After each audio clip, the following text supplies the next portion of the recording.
You are listening to 1252 Sports Entertainment. Parental discretion may be advised.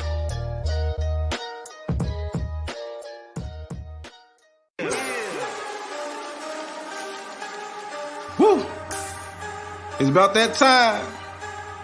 FatMike, Chicago Sports. Yeah. Finally here. Shot City Sports is right here. Updates on news, get it here. No rumors, cause we keep it real. FatMike. Sit back, relax, sugar beer one of them nights.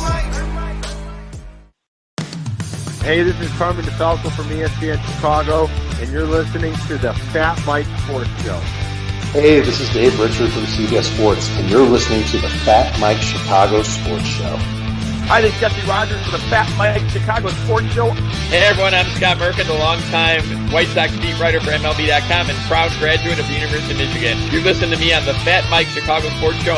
This is Chuck Arfine, and you are listening to the FatMike Chicago Sports Show. It's the best. Hey, what's up? This is Greg Braggs Jr. from Braggs in the Stands, and you're listening to my guys on the FatMike Chicago Sports Show.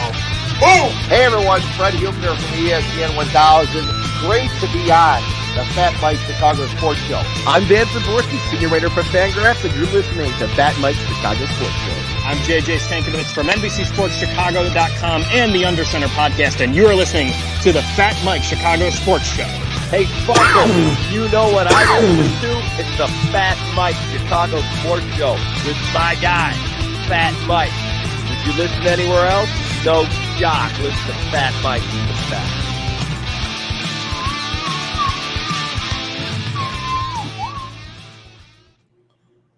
And what's up, everybody? We are back with another Fat Mike Chicago Sports Show. I am your host, Fat Mike. Today is December 8th, 2021.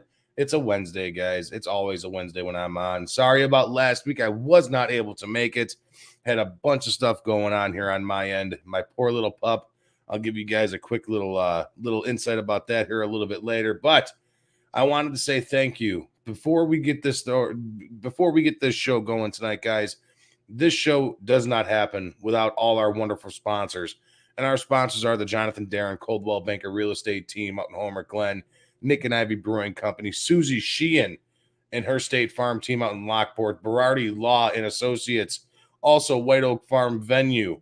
We got a bunch of sponsors here, guys. And without all those guys, this show does not happen. So, yeah, here we go. Thanks for joining me again. I appreciate you guys. And, give thanks to those guys. If you guys are out in the Lockport area, go grab a beer. Go grab some cupcakes at the Cupcake Bakery. If you're looking to buy a house, go to John Darren. He knows everybody, and he's selling all the hot houses. That's where to go, guys. All right, that's where to go. But here we are. It's here again. It's Packers week.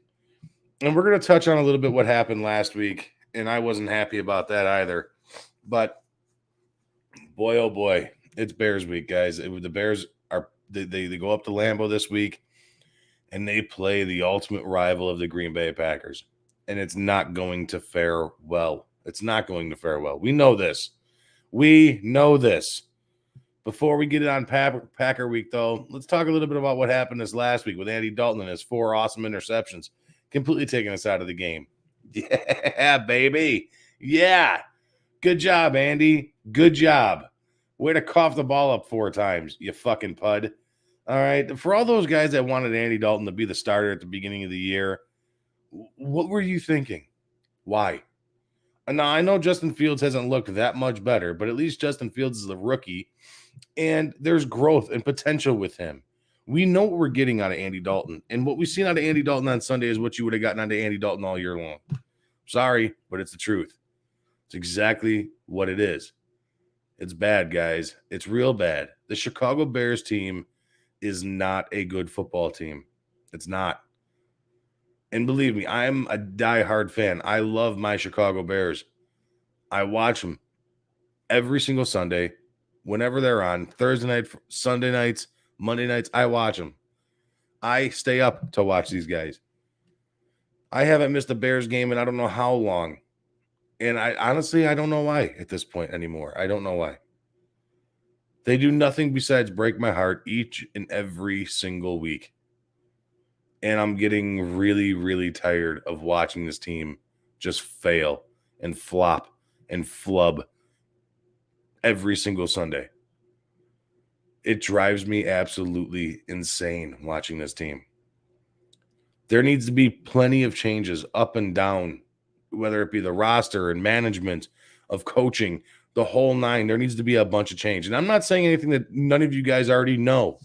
I know this story has already been beaten fucking dead. It's been beaten dry. I know. I get it.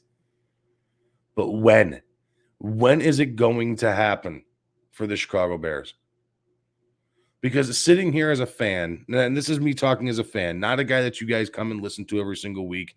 And please, you guys that are sitting here with me, I appreciate you guys joining me. But when do you foresee the Chicago Bears being a relevant team again? Please comment. Because I want to know. Honestly, be honest. Don't be a meathead Chicago fan. Be an honest Chicago Bears fan. Be honest. That's what I want to know. I want to see. I got to see something here, guys. I mean, please tell me. Because looking at it right now, I was talking to my buddy the other day. Okay.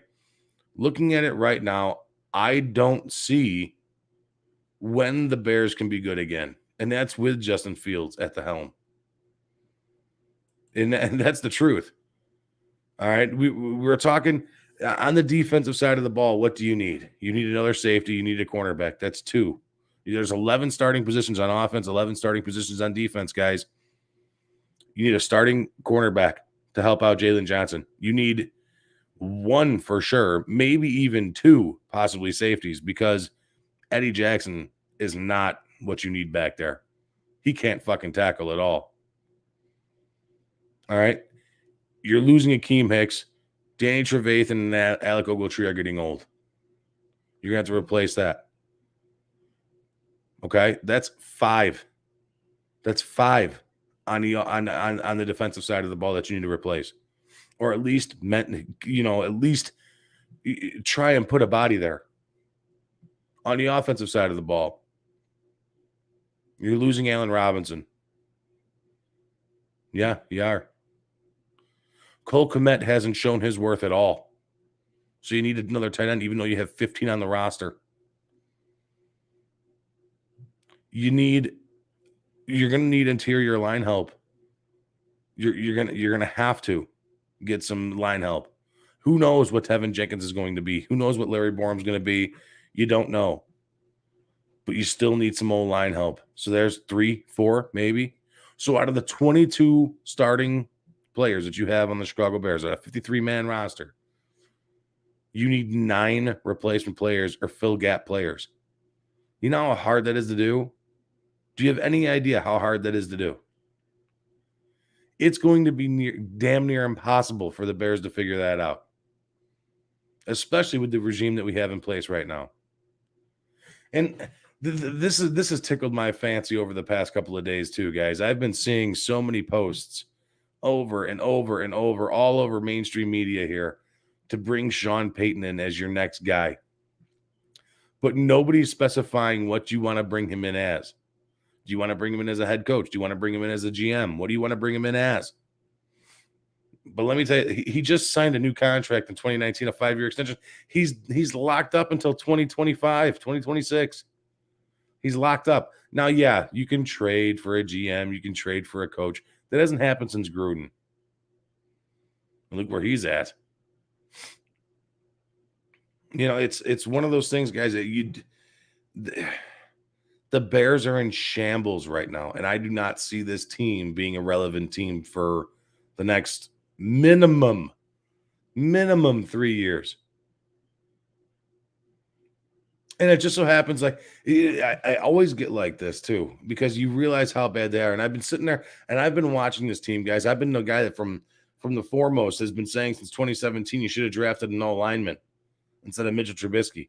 You should have done something, or Deshaun Watson, something other than Mitchell Trubisky. But they're hurting so bad right now. And now this year, we don't have another first-round pick. The fucking Giants are going to get our first-round pick. They're going to have 2 picks in the top 10. because they suck too. Ugh, man. And I like the Fields pick. I'm all about the Fields pick. Great pick. I like it. But protect this kid. You got the O-line. You think you have the O-line with drafting Borum and Jenkins, and you got Cody Whitehair, and you got Daniels, and you got Mustafa. All right, fine. If you think you got the pieces, okay, fine. Move forward with it. See what happens next year. Get a new coach in here. See what happens.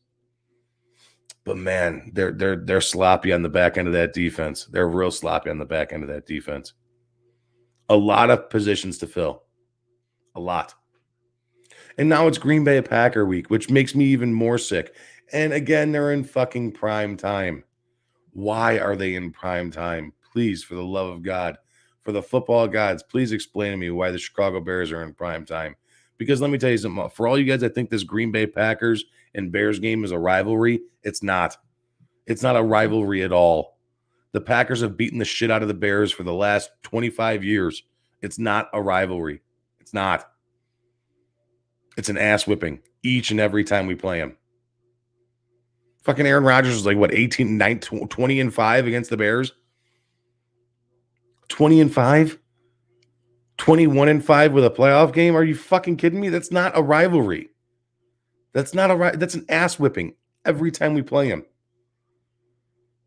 It's sad. It's really fucking sad. And now we got to go up to Lambeau this week. Justin Fields back at quarterback. All right, he's healthy. He's got those ribs fixed. But we got to go up to Lambeau this week and try and beat the Green Bay Packers.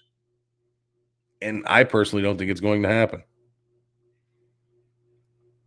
Rough, man. It's so rough. And I don't know what to say. I mean, I honestly, I don't know what to do. David Montgomery had a nice week last week with Arizona. But you let Arizona come in here and just whip your ass up and down the field for 4 quarters. The Bears didn't have a chance in that game at all.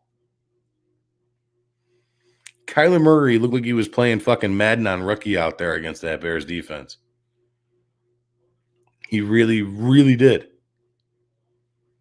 And what do you expect? I mean, what do you expect? This is what it's going to be like for the next couple of weeks. You got the Packers this week, the Vikings next week.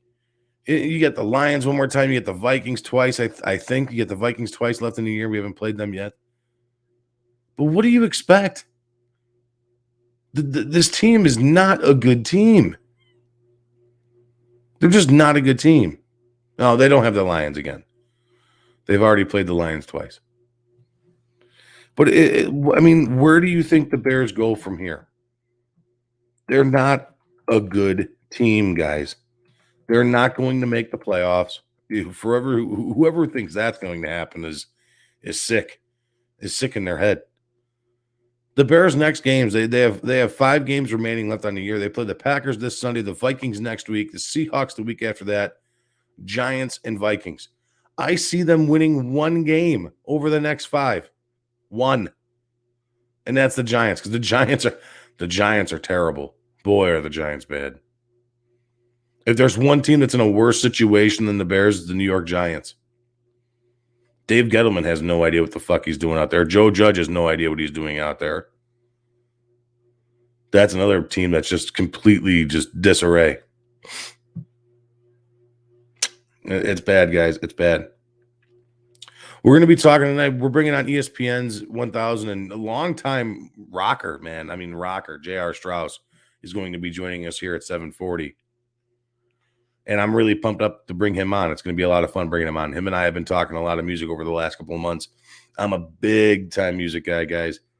So I'm really excited to talk some music with him a little bit later. But before we continue going on, quick couple words from our sponsors. Like I said, guys, without our sponsors, we're not able to do this show. So give a listen really quick. We'll be right back.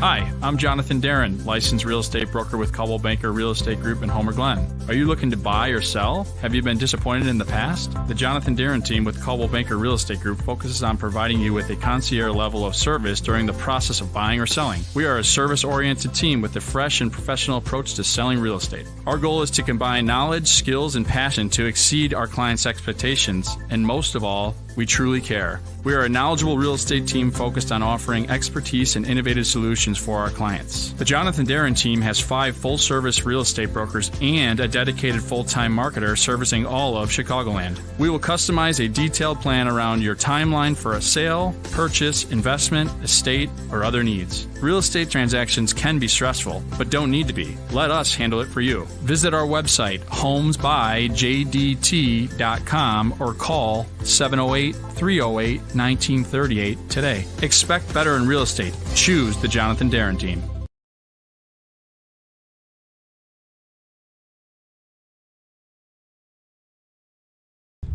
Hello, this is Paul from Nick and Ivy Brewing Company. We are located at 1026 South State Street in historic downtown Lockport, Illinois. We are very excited to be partnering up with the Fat Mike Chicago Sports Show as well as the 1252 brand because we are one of the few Chicagoland breweries that embrace sports and sports culture. Come in for a fresh brewed beer made right here in Lockport while catching the game of your favorite team. Stay for the live music that we have booked every weekend. Or just come for a cozy atmosphere to enjoy a good conversation with a friend, loved one, or complete stranger. Nick and Ivy makes you feel right at home no matter what the occasion is. Follow us on Instagram and Facebook by searching for Nick and Ivy Brewing Company. Visit our website for our up-to-date tap list or to go shopping on our online store at nickivybrewing.com. That's Nikivy brewing.com. Come in today for a fresh brewed beer born and raised in Lockport, Illinois. Hey, Susie, thanks for hooking me up with the Fat Mike markdown on my insurance rates at State Farm. This is awesome. No, Mike. The Fat Mike markdown is not a real thing. I don't believe that for a second. Let me repay you the favor and tell you and all my friends about the Fat Mike markdown. Okay, well, that's just fine considering that State Farm just gives everyone surprisingly great rates. You heard it here first, folks. So give Susie Sheehan over at State Farm Agency a call and ask for the Fat Mike markdown. It's the best. For the real deal, give us a call at 815-306-0184 or go to SusieSheehan.com to request a quote. My team at the Susie Sheehan Agency is here to help with all of your insurance needs for auto, home, and life, and we service Illinois and Indiana. Also, if you mention the Fat Mike markdown, $10 will be donated to a local charitable organization through our Quotes for Good program in your name. Remember, that's 815-306-0184 or SusieSheehan.com. Thanks so much. Get on it, everybody. Woo-hoo. All right, and we're back, guys. We're back. Thanks for having a quick couple words from our sponsor, Susie Sheehan, State Farm, Nick and Ivy Brewing Company, and the Jonathan Darren team out there in Coldwell Banker Real Estate Group out in Homer Glen. Thank you guys for being a big part of the show. But now, guys, like I was saying, this Bears team, what are your real expectations for this team? Because I don't know. I honestly believe that they're years away from being a legit contender. They need a new coach. They need a new GM. They need a lot of pieces across the board. They really, really do. And I want to see some movement. I definitely want to see them get gritty and get in it and build the team again. But what does it take? I mean, who do you want out there? There's a bunch of different coaches out there with Brian Dable out there in the Buffalo Bills who hasn't been showing too much.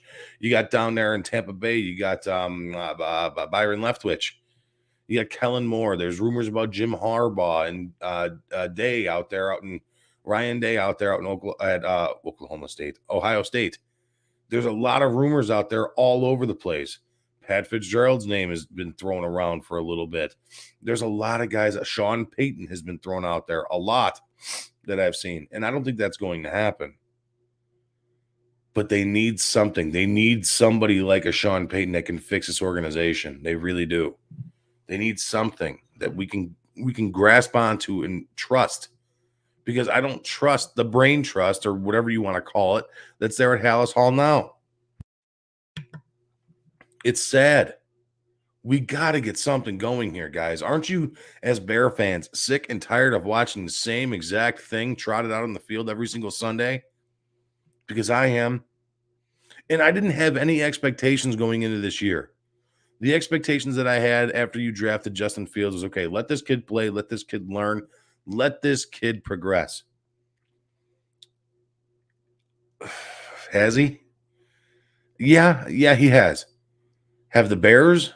No, the Bears have not progressed.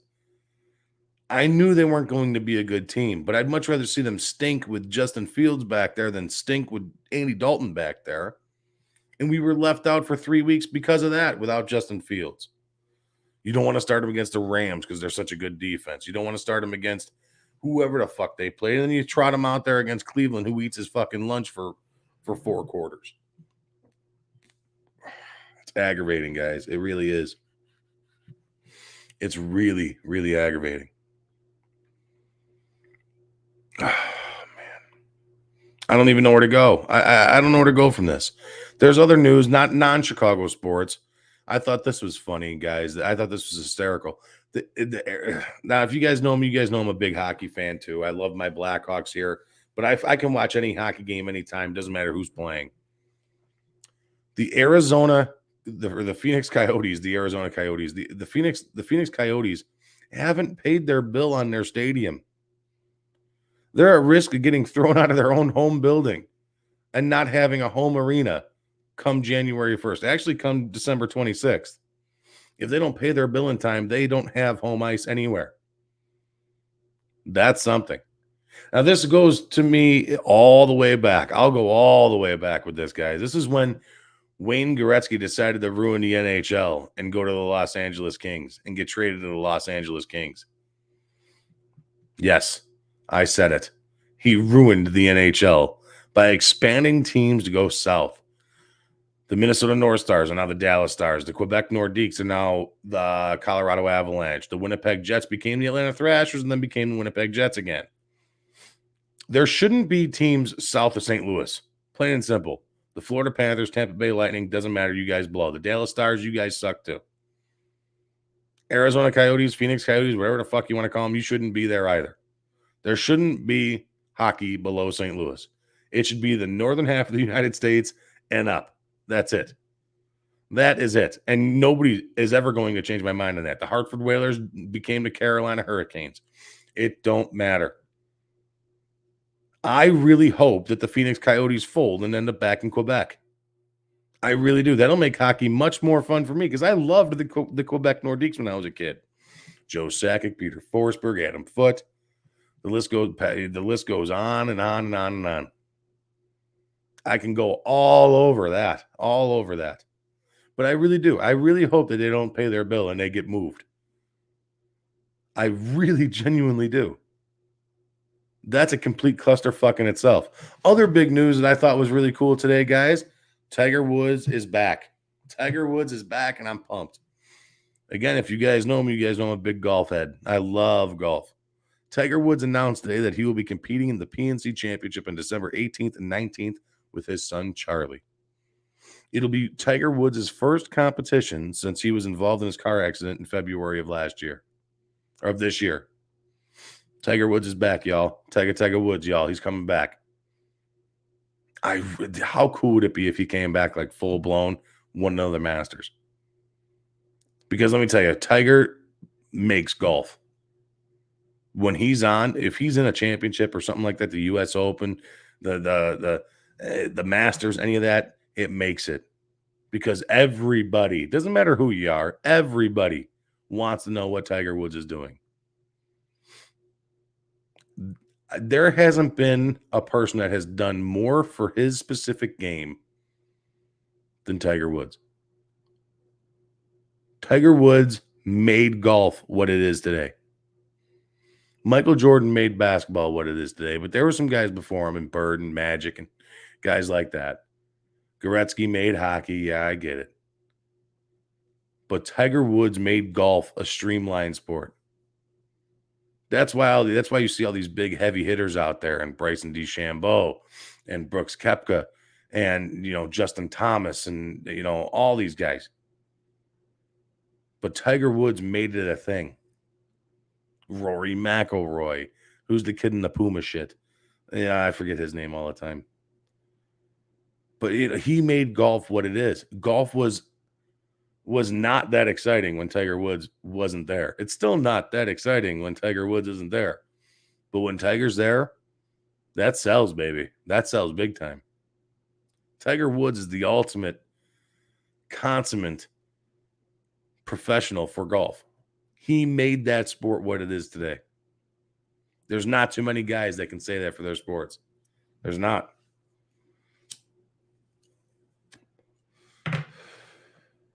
So back to what I was saying, guys. Sorry about last week. I really do apologize. Last week was kind of a crazy week for us, my wife and I over here. Our pup last week ended up having to have emergency back surgery last Sunday. No, not last Sunday, 2 Sundays ago. So it's been kind of crazy trying to take care of her. But she's back. She's good.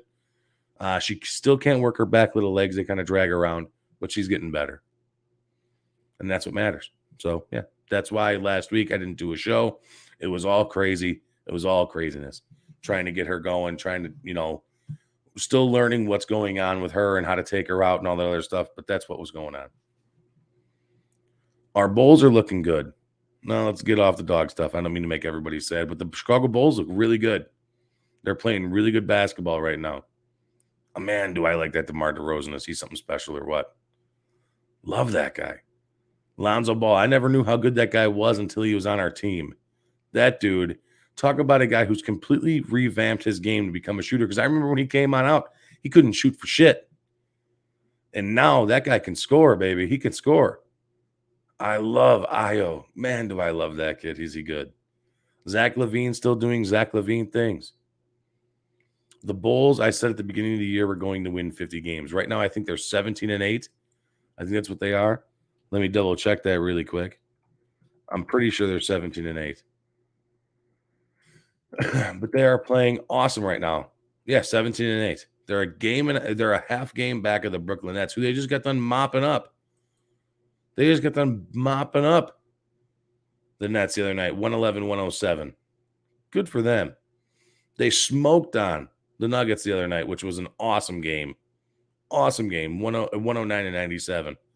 This team is putting up points, guys, and they look good. They look real good. The other night, what they did to the Hornets was disgusting. I watched that game. It was my brother's birthday, November 29th. I watched that game, and what they did in that game was absolutely ridiculous. Ridiculous. I mean, unbelievable. Yeah, DeMar DeRozan go. I'm looking at the stats right now. DeMar DeRozan went off for 28 points. Zach LaVine, 25. And Vooch go off for 30. That's huge. Huge. Your big three went off all for 25 or more points. And Vooch going 30 and 14. Ooh, 14 boards, baby. This Bulls team is fun to watch. I really like watching this team. I really do. Right now, they're getting their ass whipped a little bit, 65-51 to the Cavaliers. Hopefully, they can fix that because the Cavs blow. But that's one thing I will not do is count out this Bulls team after watching them all year. They have been in almost every single game, and even when it looks like they're out of the game, when it looks like they're going to get landslided, when it looks like they're going to get fucking roped, somehow, some way, they get back into the game and end up pulling out a victory. This team is a good team. They're very good. And I said at the beginning of the year, they're going to win 50 games. I'm still sticking with it. They are going to win 50 games. They are 17-8 right now. 17-8. I am taking them to win 50 games. I really, really am. They're probably going to finish, I'm going to say, third in the Eastern Conference. That's where I put them. The Nets are still really good. The Bucks are still really good.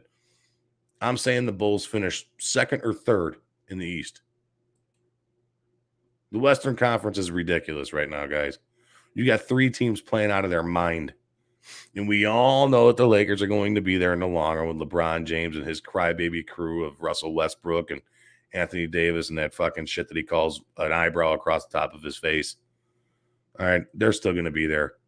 But the Warriors right now are playing unbelievable. Steph Curry right now, if the season ended today, they're 20-4, and Steph Curry is my vote for the MVP.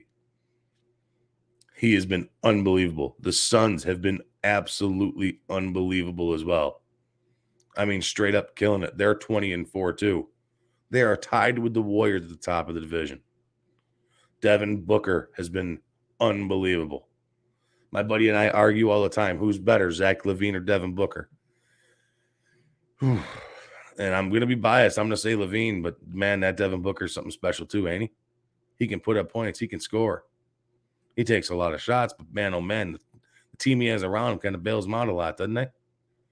The hottest team right now in all of basketball that nobody's really talking about is the Grizzlies.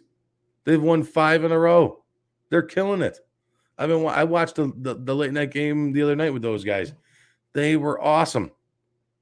They were absolutely unbelievable watching that team. That's a good team too. And I can't even tell you anybody on that fucking team. I watched the late night game. Who was it? Who the hell were they playing? Was it the Mavericks? I think it was the Mavericks. Yeah, I think it was the Mavericks. Luka. And the Grizzlies ended up winning that game. It's a good team. There's a lot of good basketball teams out now, and I'm happy. I am happy that there's basketball again, guys, because I am not one for this big three bullshit. I like seeing these teams win. I like seeing these teams not team up and be like the super group team. That's so aggravating for me when you see that. It drives me insane. I cannot stand it. I just miss basketball the way it was. I really do. I miss when you didn't team up with a guy to win a championship like LeBron always does. If you guys couldn't tell, I'm not a LeBron fan. I think he's a bitch. And I hope that goes viral because he is a bitch. LeBron's a fucking pud. He's good. Don't get me wrong. He's very, very good. But all his teaming up bullshit, come on, man. Get out of here. Get the fuck out of here. Can't stand him. Cannot stand him. Before we get going on here, guys, I'm going to take another quick little break here. I got 2 little quick commercials for you guys. But when we come back, I'm going to be bringing on J.R. Straus. And I can't wait to bring him on. We're going to talk a little bit of music. I'm really excited to bring him on. It's going to be a lot of fun. So, guys, we'll be right back. A couple words from a couple of our sponsors, and I'll be right back with you guys. Here we go. Real estate is hot right now, and you need an attorney to handle all of this. My guy, Mark Berardi, does this all day long. He's a straight shooter. There's no fancy language. He's just to the point. And he and his team get the deal done. There's no BS. He also does estate planning, trusts, wills, and power of attorney. He has great reviews up and down the board from a ton of happy clients. For him and his big team, they're all just down to earth and normal people as much as he is. You will not be disappointed you went with him. He's located in Homer Glen and New Lenox and handles real estate all over Illinois. There's no place too far, so give him a call today at 708-942-8030. Again, that's 708-942-8030, or look him up online at Mark Berardi and Associates. Honey, will you marry me? Yes, yes, yes! Let's get out of here. Come to Indiana's premier venue. Come to the farm. Come see all the wildlife. Come to White Oak Farm Venue in Michigan City, Indiana. Come to our 80-acre sanctuary right off I-94 in Michigan City, Indiana. Come see all we have to offer from 2 brand new Amish-built barns with climate control. Come see the ponds with beautiful waterfalls, meadows and wildflowers, and so much more. Come see our secluded venue. After you enter our private road, you'll be in your own world away from it all, with outdoor ceremony spaces, wood-fired pizza ovens, and lots of fresh air. Come enjoy Northwest Indiana's premier wedding venue, where you gather with your family and friends. Stretch your legs and enjoy the most memorable day of your life. Visit White Oak Farm Venue at whiteoakfarmvenue.com or on Facebook/Instagram.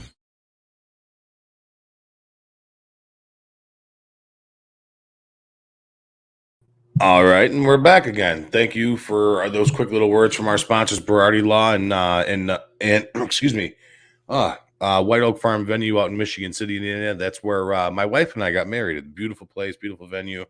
Mark Berardi is the guy who helps me get out of trouble when I get yelled at from from guys when I make fun of them in the sports world. So he helps me get out of trouble.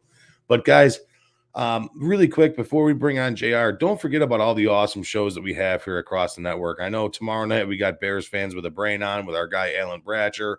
On Friday night we have the world's best fantasy show. All you guys are getting ready for your fantasy playoffs. I know that. And immediately following after that, we have our betting show with Harry the Greek, the over-under show. He's been riding a pretty awesome heater, so he's been winning you guys a lot of money. I know that because we're getting a lot of feedback from you guys in that show, and that's awesome. So if you guys keep on winning, keep on watching. And then on Monday night, we also have Fred Hubner back with his Hube's Views and Brews show. So make sure you guys tune into that as well. We got a great thing going here over at 12:52, and I'm really happy about it.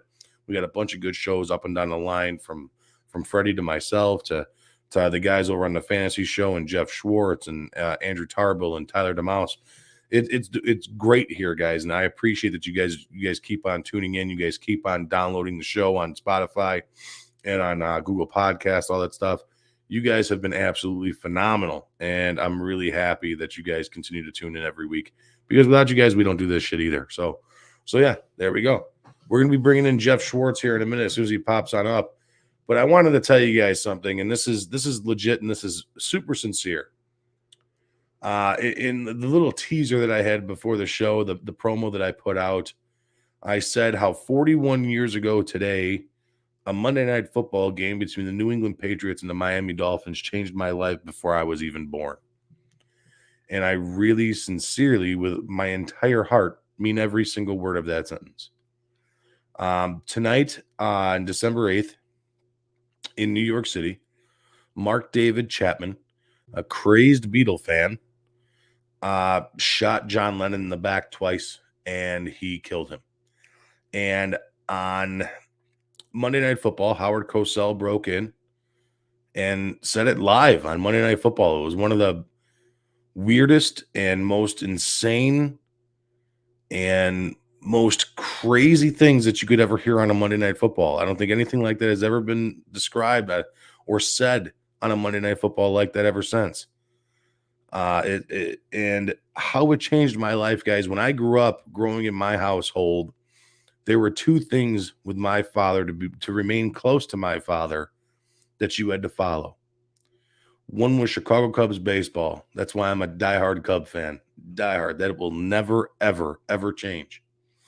And two, you had to like music. Yeah, I mean, it was one of those things. My dad couldn't play a fucking jug. All right, but without music in my life, I would not be the person I am today. And growing up, waking up on a Saturday or a Sunday morning after you just were at school all week, or after I was out partying on a Friday night, getting all hungover on a Saturday morning, my dad would make it purposely known that, hey, it doesn't matter if you're hungover or not. I'm jamming the Beatles at 7:00 in the morning while your head is splitting on a Sunday morning while your head is pounding. Didn't matter. It did not matter whatsoever. And he'd be sitting there playing the air guitar to the Stones or the Beatles or Sabbath or Zeppelin, playing the air guitar, drinking a cup of coffee. That's what it was growing up at my household. But always the number one band in my household was always and will forever be the Beatles. And I have a great admiration and love for the Beatles. They will forever be my number one band of all time. And I'm well-versed in music, guys. I go from heavy metal to R&B to Motown to rock and roll to doo-wop, the whole nine. I'm all over the place. If you looked at my iTunes stuff, you guys would be like, what are you even trying to do? I can listen to Pantera and the Temptations back to back. Doesn't bother me whatsoever. But the Beatles will always reign number one in my life. And tonight, 41 years ago today, I was stolen of more music that John Lennon could have put out by some crazy-ass fan in Mark David Chapman. It was one of the weirdest things ever. And looking back on it, I've seen it so many times, that I feel like I've lived this. I really, really do. And a person who understands music a whole hell of a lot more than I do is my guy over here, JR Straus, and I'm welcoming him on now. JR, welcome, my friend. Thank you so much for joining me on such short notice. Thanks. What's up, Mike? Thanks for having me.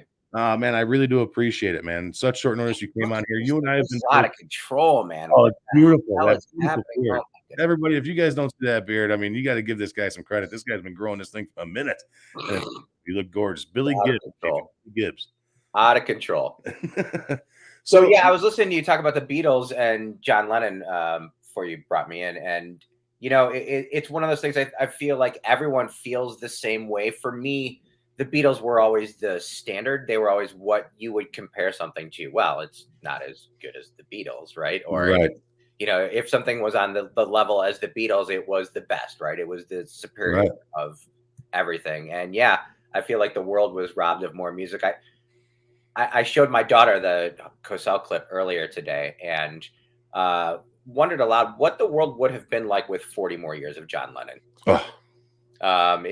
He was such a peaceful person and such a gentle force and a very large figure. I would have been curious to have seen how society would have advanced with him in it, you know, being a guiding hand. Right. Now, JR, before we continue talking on like the John Lennon stuff and what happened 41 years ago today, a lot of us, you know, we're sports guys. A lot of the people that tune into me are sports guys. We listen to you make sure that, you know, Cap and J Hood go smooth and everything like that on ESPN 1000. Give everybody a little bit of backstory because you're not just a sports guy. You've been in the music industry for a long fucking time. Give everybody a little rundown. Thank you. I started in the mid 90s. I was at WCKG. It was classic rock when I was there. And I worked with some of the great people that worked at the Loop back in the day. So I've been influenced and taught by some of the best people in this town and learned quite a bit from all these people. And, you know, like Jeff Schwartz was there back in the day, somebody that you all know here. Yeah. You know, our paths have crossed more than once. Xander was there back in the day. We've all kind of grown up together through radio and the industry. But my first love was always sports. I was always a sports guy. So I wanted to get into sports radio when I heard it the first time. And it was something that I kind of angled my way into by getting there through the music station. And now I'm back doing sports and music. I work with all the shows at ESPN. I do remote engineering for them. I work with the network as well for the stuff that comes in from the network early in the morning. I'm the first one in there by 5 every day. I've been doing this for, gosh, like I said, the mid 90s, and it's been a lot of fun. So I've enjoyed it. And to have my hand in both sports and music, something that people choose to do in their free time, has been fantastic. Well, I mean, you are definitely amazing at your craft. That's for damn sure. I've watched you, I don't know how many times, single-handedly watch you fix many problems during live remotes and stuff like that. You are the man at what you do. I appreciate that. To allude back to what you said earlier about how we were kind of robbed and what it would have been like with an extra 41 years of John Lennon, I don't know if you had watched the Get Back documentary on Hulu on Disney Plus yet, but have you seen that, JR? I've started it. I haven't gotten through all of it yet. There's a lot in there to process. I mean, first of all, it's beautiful. Like, just the shot of it is just so it's as clear as anything you watch today. So to see that kind of quality, imagine the money they spent on equipment back then just for that. I mean, that's fantastic. But yeah, go ahead. It's one of those things, JR, where it's what I've argued with people about this that I've known. I mean, I grew up, I was in plenty of bands and shit like that, playing a bunch of local clubs in the city, the Double Door, the Elbow Room, and the Empty Bottle, and playing a bunch of shows out here out in Joliet when I'm nothing special. It's just me and my acoustic guitar sitting there dicking around. But I've played a bunch of those clubs on Wednesday and Thursday night. I've made my roots, and I've laid down my roots playing those shitty dump dive bars on a Tuesday night where nobody's there. You know what I mean? But what you fail to realize, what these people fail to realize, the people who haven't played music or have ever done something like that, or who have ever been in a band, the greatness of what you're watching is they are writing an entire album in less than 30 days. And that's what, I mean, it blows your mind. And talking about it now with you, a person who's like I said, been in the music industry for over 20 years, it gives me goosebumps, and it truly does.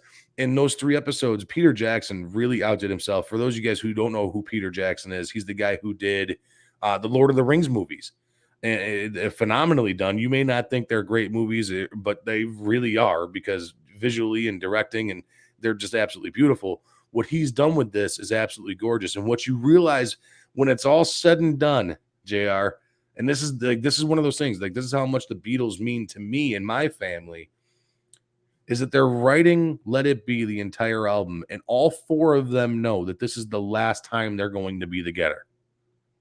And it breaks your heart because nobody else knows. Nobody else knows. Right. You know, and it literally, like when I'm sitting there watching this and they were doing, they get to the rooftop concert and they're sitting there, they're playing Get Back and they're playing, you know, One After 909. It's like, holy shit, this is the last time they're doing this. It almost makes you choke up because it's like, fuck, nobody else knows this is the last time they're ever going to do this. You know what I mean? It's part of the beauty of it. You know, I mean, no lengthy farewell tour. I mean, you see bands nowadays take multiple farewell tours or multiple years to say goodbye, and you're like, would you just leave already? Right. And I feel like that's the same in sports, right? I mean, look, Coach K farewell tour, you know, I mean, oh my God, please. Like, you know, I mean, there's only so much, you know, there's something to be said for just kind of walking away and going, yeah, I'm done. Right. And, I mean, Kiss has been on a farewell tour since 1998, for fuck's sake. I mean, let's get real here. So, yeah, I mean, it's just the crazy thing about the Beatles is that if you understand just how hard they worked to get where they were, it wasn't like they just had stuff. Like, they were playing clubs like 8 hours a night. Like, think about that for a minute. You with your acoustic guitar up there, you maybe play a set of, you know, what, half hour, 45 minutes, and you're done. Lucky, right? Yep. Okay, so now multiply that 8 hours. Not only do you have to have a lot of material, but man, I mean, your hands, and then to do that nightly, those guys busted their ass to get where they were, and they were at the top of their craft, and they're so simple. The things that they write are so simple. Well, you think to yourself, well, I could have written Here Comes the Sun. Wow, well, I could have written that, right? Well, why didn't you? Yeah, exactly. So it's brilliant in its simplicity, and like I said, Lennon was such a peaceful soul that I would have been curious to see what kind of influence he had on the world. Oh, especially in the 80s there, especially after he came out with Double Fantasy and the Plastic Ono Band right after that, or right before that. Both those albums are absolutely unbelievable. And everything was all, he just wanted to be just, you know, go ahead. Yeah, you know, we can call unbelievable. We can call on that. You know, I mean, there are Beatles albums that are unbelievable. When I hear Yoko Ono, the word that comes to mind is not unbelievable. So when I hear Yoko Ono, it makes me want to. So look, there are flashes of brilliance there too, and it shows you just how creative he was as an artist. You know, by himself, he could create Imagine as a solo song. Right. It's not a Beatles song. That's a John Lennon song. Right. You want to talk about a song. It's curious. There are many people who live by that philosophy. I would be curious to see how he would have advanced it. Oh yeah, I mean, there's also so many other songs that people don't even know that he's. I mean, obviously his biggest solo song is Imagine, but I mean, there's other great songs: Isolation, Love. I mean, there's Cold Turkey, there's Jealous Guy, Mind Games. I mean, I can keep on going and going and going. Child of Nature, which is actually a Beatles song, but it ends up being Jealous Guy. And you hear it in this documentary, the Get Back, where he's sitting there playing Child of Nature, and he's sitting there strumming it, singing it, doing his thing. And that ends up being Jealous Guy for him, which is, when you think about it, it's just mind blowing. So good, man. That documentary is everything you want, right? It's being a fly on the wall with the greatest band in the world. That's everything you could ask for. It really is. And JR, I mean, I hope that you finish it soon, my man, because I know that you and I have spent many mornings back and forth sitting here while having my cup of coffee. You're up getting shit ready over at ESPN, and we're talking music half the time, because I'm super jealous of everything that you do. You know, I'm super jealous of all the bands you get to hang out with. I appreciate the attention, and you and I definitely have some fun conversations in the morning. That's the beauty of being the first one, is that I can get stuff ready and have music going at the same time. Hell yeah. You know, there's a little bit of both going. Yeah. Oh yeah. I mean, is there any times that you walk in there, Jay, you're like, all right, cool, I'm the only one here, I'm jamming Cowboys from Hell now while I'm getting everything ready? Oh, it's blaring. Last week. Yeah, that's absolutely. Awesome. I mean, yeah, absolutely. I mean, that's the beauty of having the access, right? And it comes with, you know, the appreciation of it. It comes with the respect of what you do, right? Obviously, I wouldn't be there. I wouldn't be the first one in if I wasn't good at what I did and didn't take care of my shit on a daily basis, right? Right. So, and that's just, that's what it is. If you can get your work done, you have time to play. So I'll roll in early and get my work done, and then I can have time to play, right? I mean, that's the way it should be. So I got a question for you, and this is one thing that's bothered me over the years, and I hope that you're not to blame on it. No, here we go. Who picks the intro and outro music every time that your guys over at ESPN come back and go on break? So that was a thing that was under the purview of our old content manager, Mike Thomas. Okay. Did that. So there are some beds in there that you can definitely tell were mine. They were some of them were taken out. You know, I mean, they're a little too aggressive for early morning radio. You know, I mean, nobody really wants to hear Megadeth Holy Wars coming back from break. I do. But, you know, I mean, it still pops up every once in a while on rotation. I hear it every once in a while, but it's funny that, you know, I can tell it's a lot more mainstream, and that's fine. It's something you recognize, and you know, you come back. But like, you know, people like you, Mike, and all the people in the Twitch chat who are fantastic, and my people, by the way, right? You know, you guys listen to the station all day, every day, right? So by the time you're, you know, by Thursday, you've heard it all 6 times, right? Not everybody consumes the product like you guys. So I think that's something that I think a lot of people lose sight of, is that, yeah, I love that you guys listen all day, every day, but that is not the average listener. Right. Yeah. I mean, I guess we're dorks when it comes to when you boil it down, we are sports dorks. But I swear to you, if I hear Very Superstitious by Stevie Wonder again coming back from break, I'm going to fucking go bananas. I mean, it's a jam. It's a great tune. Yes, it's a great tune, but it shouldn't be played 9 times a day. Well, you know, I mean, again, how it comes up in the rotation, that I can't control. So. You guys do a great job over there at ESPN, JR. I really do appreciate everything that you do over there. There's been plenty of times that, like I said, like I've told these guys here, and I mean, you and I talk about music all the time. Who are some of your favorite bands going right now, JR? I know we're usually sports here, but I know we're getting on music here. Who are your favorite bands going right now? Wow, right now. Okay, so we're looking for like active, like current bands, not like what do current bands. So I've been listening to a lot of a band called Turnstile. They're on Sirius XM Octane. Kids, punk, thrash. Their live shows are infectious. I highly recommend you look up their live shows if you haven't seen it. You actually hooked me on to those guys. I've been jamming their shit a while now. Yeah. So that's really interesting. I'm a Van Halen guy. So the Wolfgang Van Halen album that came out, Mammoth, Wolfgang Van Halen, that's a solid play in my rotation right now. There's some good rock. The new Jack White Smokes. I think that's yes. Good. You know, I like bands like Dirty Honey. I like bands like gosh, who else is out there? You know, we played a ton of them at my other gig, 95 Will Rock. So I worked there weekend overnights, as I've been ridiculed right more than once. But you know, it's fun. Again, it allows me to have more conversations with people about things that they enjoy. And I don't have to love it, but if you love it and you tell me why you love it, I can get into it or enjoy it or appreciate it just as much as you can. So, have you checked out the band Mooney Suzuki yet? I have not. You did tell me about them, but man, you know, I mean, you're a busy guy. Yeah, you're a busy guy. Suzuki. No, I have it written down. I do. It's on. You got to check those guys out, man. Alive and Amplified. That album is absolutely one of my favorites. My brother Josh and I. Quick little story before we cut you loose here, JR. My brother Josh and I saw those guys when we were in Los Angeles. This is no bullshit. Okay, I sat there. I was 18 at the time. I'm sorry, I was 17, 18. I think I was 18 at the time. I go up to the bar. We were at the Viper Room. Okay. I go up to the bar. I grab 2 beers with my brother, my oldest brother's, his old ID. Now that brother's a cop now, so I probably shouldn't say his name, but I go up with his old ID and I grab 2 beers. All right. Now my brother Josh and I, we got in there for $6 a ticket. We're hanging out. We're buying $4 beers. It's awesome. We're having a great time. It's my turn to buy a round.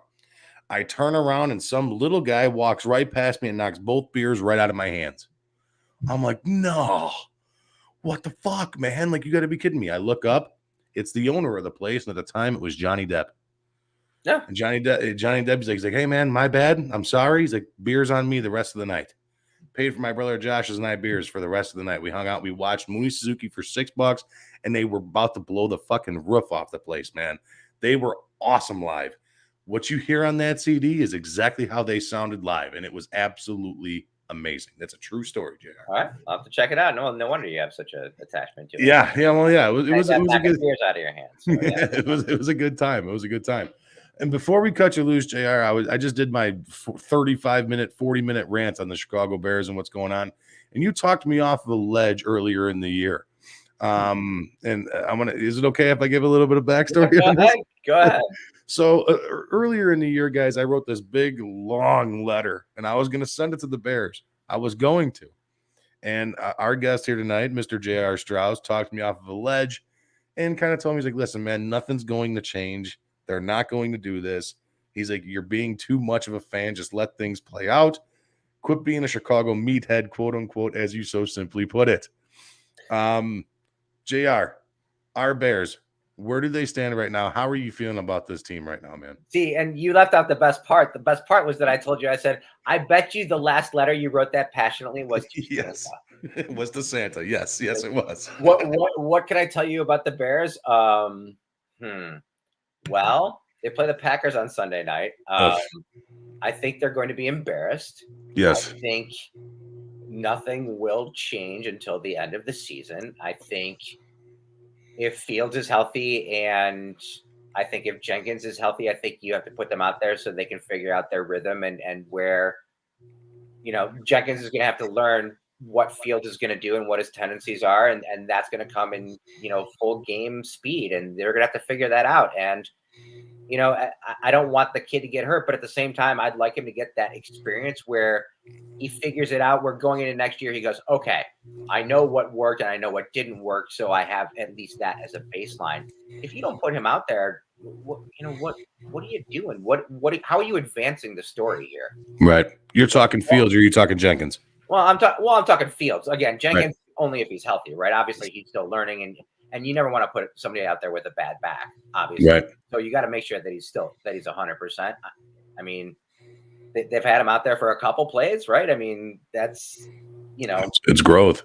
Yeah. So it's in the right direction. You have to get more of that experience. I feel, and I don't want to go back to the quarterback that we should not name, the guy that people love, but that was part of the problem was that they didn't give the guy experience. So he had no idea what was coming. And then he looked completely overwhelmed. Right. So I would like to avoid that. Obviously we're talking about two different people and different skill sets and intelligences. So I would like to just kind of see what we have. I think everybody feels that way, but that's all we have. That's really all we have. How many games do you see them winning? I mean, throughout the remainder of the year, one. Well, yeah. I mean, honestly, they have 5 games left. I just went over this. They play the Seahawks. They play the Packers this week. The Vikings. They got the Vikings twice. They've got the Giants and the Seahawks. Yeah. So I mean, one, and I see them beating the Giants if Danny Dimes doesn't start. Can you imagine if Mike Glennon came in here and beat the Bears? Ugh. Could you imagine if it was Jake Fromm, their third stringer? I mean, that's a swift. I mean, you said it just then too. If Mike Glennon comes in here healthy and beats the Bears, what a swift kick right in the teeth that is, isn't it? It would be. Sometimes, it's nice to be able to walk away from the radio. I can't do that on Monday mornings. So I'm sitting there, and all the calls are coming in, and I will tell you this, Mike, anyone can dial a phone. Right. Yeah. So they do. Monday morning, there are plenty of people that want to call and express their opinions, and some of them are not airable, and some people just like to call and scream and hang up. They never even make the air. I mean, they're so frustrated. It's crazy how passionate people are about this football team, win or lose. Yeah, I mean, I'm one of them guys, JR. I'm definitely one of those guys. You don't know how many times I've called in and screamed at Kaplan. I told Kaplan one time he flips more than a McDonald's cheeseburger live on air. That's he got mad. And then I also broke the show. One time. I forget what the hell it was. Oh, I told him my fandom was in free agency, and it broke the show when it was Cap and Company before J Hood was on there. It broke the show. It was bad. But It was one of those days. It was one of those days where that was last year. So, I mean, I can only imagine how I feel this year as they're sitting here with 4 wins, just sucking all year. Well, So. you're not the only one. So what's the answer? I don't think we know it is. We're just going to have to, like I said, kind of watch it play out. And that's the interesting part of all of it, right? I mean, that's kind of why you're here, isn't it? Yeah, I mean, that's exactly. Yeah, I mean, exactly. We got to figure this out. You got to figure out what you got to do. You got to make cuts and fill voids of where they're at. Like I was saying earlier, on offense and defense in total, there's 22 starters. You got 11 on offense, 11 on defense. Next year, you're going to have to replace a minimum, not replace, but also try and fill a void of at least 9 out of the 22 starting positions. 9. Okay. That's hard to do in today's NFL. Yeah, and that it's going to take more than one season, don't you think? Exactly. Mean, again, these giant people don't grow on trees. There's only so many linemen out there. I mean, these guys. I mean, if offensive lineman was easy, everybody would do it. Right. It's not a very stacked position, and there's only so many guys to go around. So there's a talent level drop off there, and you can't have that when you have somebody that is a quarterback with zero experience that doesn't. You're not giving him a chance. Right. I just hope they don't kill this kid, JR. I really don't. I hope they don't kill this kid. That's the only thing I'm hoping for. They got to get this kid some protection and protect him with everything that they have. Well, hopefully they can find that in the draft. And again, with very little upfront draft capital, it's going to have to be, good scouting. And they do well in the middle rounds. I can say that at least. Go Ryan Pace. Rounds 3 through 8. Rounds 3 through 7. Ryan Pace is a gem. This is what we're hanging on to at this point. It's going to be a while. And I feel you know what? I feel the same way about the North Side. Unfortunately, I'm as much of a Cubs fan as you are. And what they've done is they're bottomed out, and they have no reason to spend money this year. None. I would love to see them get Correa, though. After the signing of Stroman, I would love to see them go out and spend some money on Correa. They're going to have to overpay to get him. I mean, that's free agency. Coming here? No, but I mean, you can get 3 1/4 from the Yankees. So if you're the Cubs, what are you going to pay him to come here? Right. I mean, that's really it, right? I mean, again, I'm not saying the Yankees need a shortstop, but if Seager gets 3 1/4, that's where the market is for Correa. He's a better player. Oh yeah. So I think if the Cubs are going to get him, they're going to have to commit to more than that, and I don't see that happening. And then what are you going to put around him? What, you're going to hit Frank Schwindel behind him? Hey, come on! Don't knock Frank the Tank. Frank the Tank's been. Fine. He had a nice OPS at the end of the year when it was all said and done. But really, is that who you're going to hit behind him? Like, is that how you're going to sell him?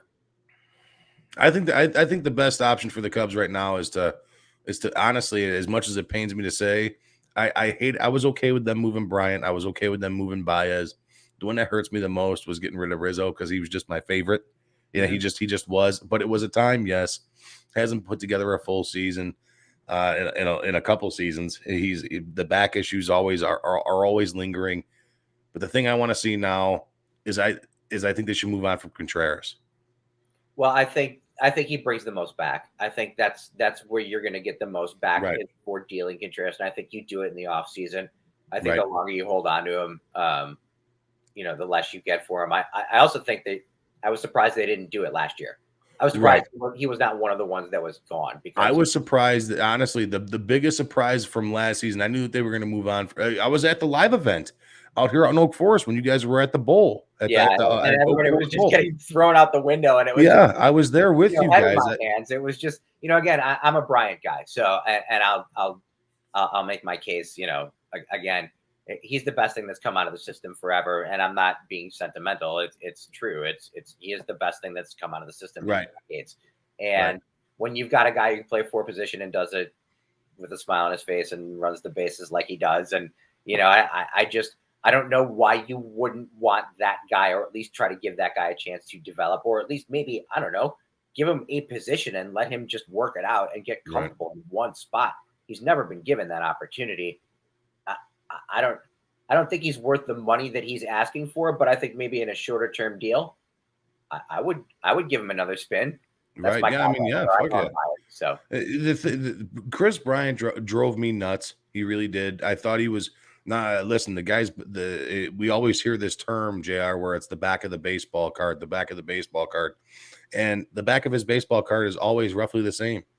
275, between 275 and 285, 27, 30 homers, 90 to 100 RBIs. It's always the same.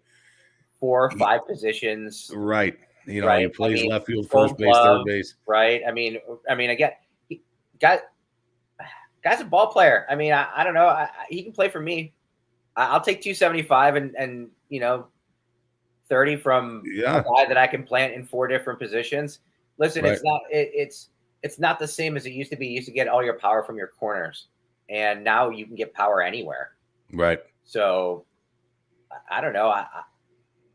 Chris Bryant could play on my baseball team. That's all. Yeah. The other one that I was surprised of that day that we were sitting at Oak Forest Bowl, I remember sitting there. I was talking with Braggsy, and I was talking with Trey Tunes and Terrence. We were sitting there talking. I'm like, I tell you right now, if the Cubs were smart, they would ship Kyle Hendricks over to the Boston Red Sox right now. Now, if you imagine that rotation come playoff time with Kyle Hendricks sitting at number 2, it would have been a lot better than what they had stringing on out there with Eduardo Rodriguez.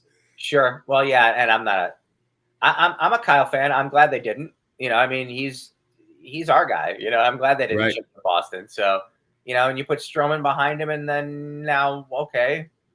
I mean, what are you doing this year? I mean, really, what are you signing? What's out there? Even if you could pick from everything that's out there, put something together for me and then look at it and tell me realistically what they're going to do. Right. It's going to be a tough season regardless. Obviously, this whole bargaining agreement thing has been rough. Now they're on hold.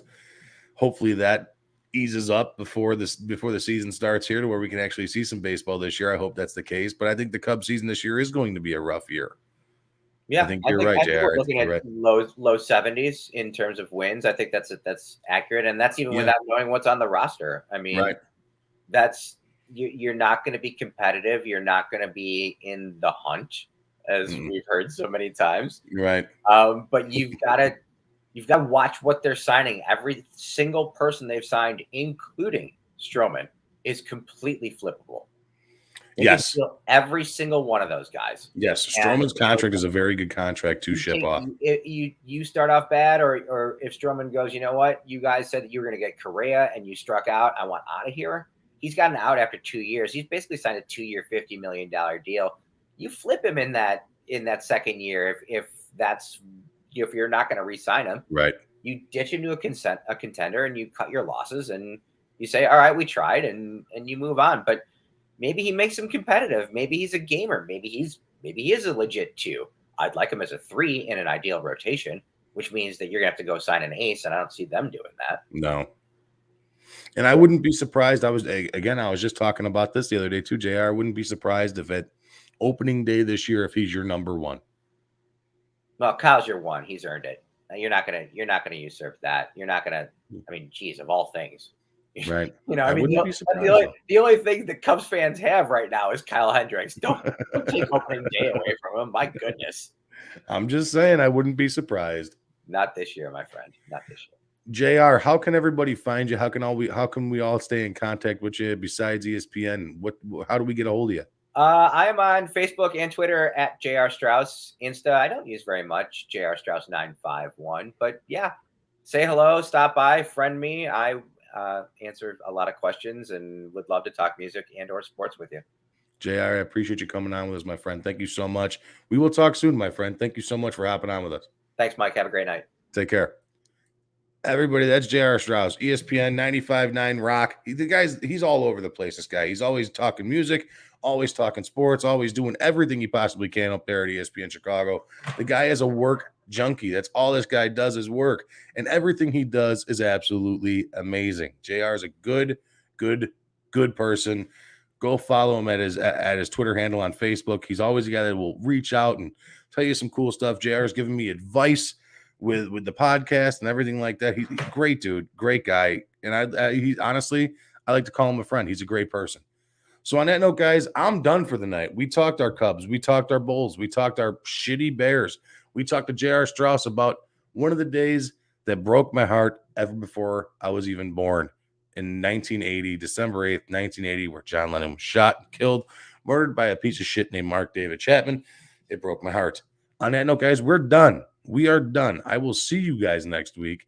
Until then, make sure you guys tune in tomorrow night for Bears Fans with a Brain with Alan Bratcher. Make sure you guys tune in Friday night with Jeff Schwartz, Andrew Tarbill, and Tyler DeMouse for the world's best fantasy show. All your fantasy, guys. It's playoff time. They're going to hook you up with what you guys need to start. Make sure you guys go in there, lock down who you need to put in play. And immediately following that, tune into our guy, Harry the Greek, Harry Berg, on the Over Under podcast. He's been winning me money. That's good because I need money. I like money. I have a jar of it here at home on top of my fridge. I'd like to put more money in that jar. And that's where Harry the Greek comes in. He tells me who to bet. Make sure you guys listen to that show.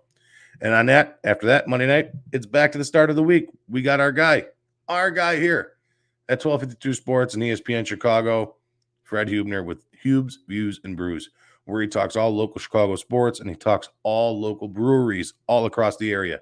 He's a big beer head, guys. So on that note, I'm out of here. Thank you to J.R. Straus. Thank you to all our amazing sponsors for making this show happen. Thank you to all of you guys for chiming in tonight and hanging out with us. I appreciate it, and we will see you guys next week. On that note, guys, take care. We'll see you soon.